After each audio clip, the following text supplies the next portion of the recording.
ദൈവതിരുനാമം മഹത്വപ്പെടുമാറാകട്ടെ. ഭാഗ്യവചനധാരയിലേക്ക് എല്ലാവർക്കും സ്വാഗതം.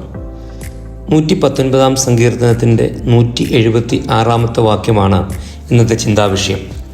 കാണാതെ പോയ ആടുപോലെ ഞാൻ തെറ്റിപ്പോയിരിക്കുന്നു, അടിയനെ അന്വേഷിക്കണമേ, നിന്റെ കൽപ്പനകളൊന്നും ഞാൻ മറക്കുന്നില്ല.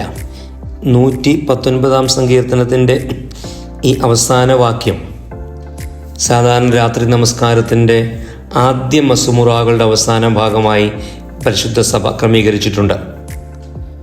ഓർത്തഡോക്സ് സ്റ്റഡി ബൈബിൾ അനുസരിച്ച് 118 സങ്കീർത്തനമാണ് ഇത്. 9 സങ്കീർത്തനം മുതൽ ഈ നമ്പറിലുള്ള വ്യത്യാസം കാണുവാനായിട്ട് സാധിക്കുന്നുണ്ട്. വിശുദ്ധ വേദപുസ്തകത്തിലെ ഏറ്റവും വലിയ ഒറ്റ അധ്യായമാണ് ഈ സങ്കീർത്തനം. ഹീബ്രു അക്ഷരമാലാക്രമത്തിൽ ഹെഡിങ്സ് ക്രമീകരിച്ചാണ് ഇത് രചിക്കപ്പെട്ടിരിക്കുന്നത്. ആദ്യ 2 വാക്യങ്ങൾ, 1-2 വാക്യങ്ങൾ ആരാണ് ഭാഗ്യവാൻ അല്ലെങ്കിൽ അനുഗ്രഹിക്കപ്പെട്ടവനെന്ന് വളരെ വ്യക്തമായി പറഞ്ഞിട്ടുണ്ട്. These blessed people are those who are blameless, who walk in the law of the Lord, who searches out his testimonies and who search for him with their whole heart.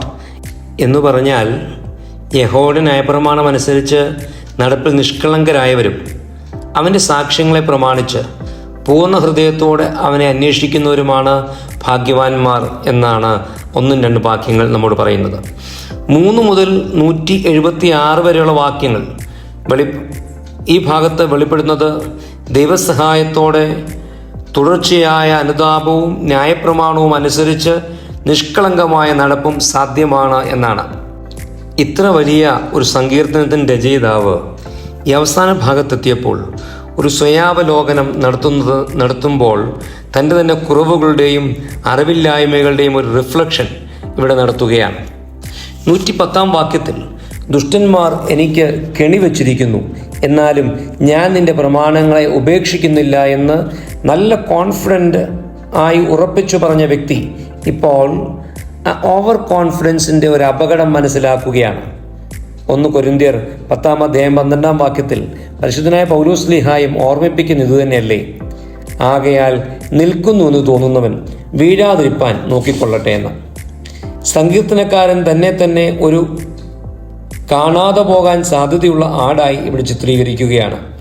ഈ ഒരു ഇമേജറി മനുഷ്യജീവിതത്തിൻ്റെയും തീരുമാനങ്ങളുടെയും നൈമിഷികതയാണ് വരച്ചു കാട്ടുന്നത്. നിന്റെ വൃത്തിനെ അന്വേഷിക്കണമേ എന്ന നിലവിളി ദൈവത്തിൻ്റെ കരുണയുടെയും കരുതലിൻ്റെയും തണലിലേക്ക് തിരികെ ചേർക്കപ്പെടാനുള്ള അതിയായ വാഞ്ചയും ദൈവകരുണ തിരിച്ചറിഞ്ഞ ഒരു മനുഷ്യൻ്റെ അനുതാപവും നമ്മെ പഠിപ്പിക്കുകയാണ്. ഇരമ്യ പ്രവചനം 50 അധ്യായം 6 വാക്യം ഉൾപ്പെടെയുള്ള വാക്യങ്ങളിൽ യഹോവയിൽ നിന്ന് അകന്നുപോകുന്ന ദൈവജനത്തെ ഉപമിക്കാനാണ് കാണാതെ പോയ ആടുകൾ എന്ന് പറഞ്ഞിരിക്കുന്നത്.